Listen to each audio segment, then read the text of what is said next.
আমরা রাজনৈতিক যোগ্যতাকে গুরুত্বপূর্ণ মনে করি। ৩০০ জনের মধ্যে ১০ জন যদি এমন মানুষ যায় যে কেউ কৃষক, কেউ রিক্সা চালক, কেউ শ্রমিক, এই ১০টা মানুষ গিয়ে ওই সংসদ নাই হয়ে যাবে না। যেমন আইনজীবীরা যায়, ডাক্তার যায়, ইঞ্জিনিয়ার যায়, শিক্ষাবিদরা যায়, আমার কৃষকও ওই সংসদে গিয়ে কৃষক হিসেবে সারা বাংলাদেশের কোটি কোটি কৃষকের প্রতিনিধিত্ব করুক।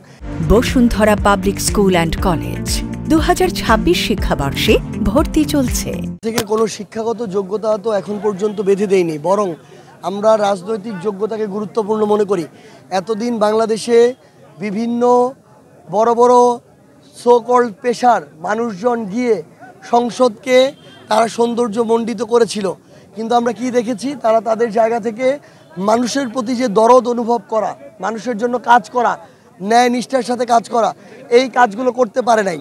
তো এখন ৩০০ জনের মধ্যে ১০ জন যদি এমন মানুষ যায় যে কেউ কৃষক, কেউ রিক্সা চালক, কেউ শ্রমিক, এই ১০টা মানুষ গিয়ে ওই সংসদ নাই হয়ে যাবে না, বরং আমরা নতুন করে দেখতে চাই যে ওই মানুষগুলো গিয়ে তারা তাদের অধিকারের কথা বলুক।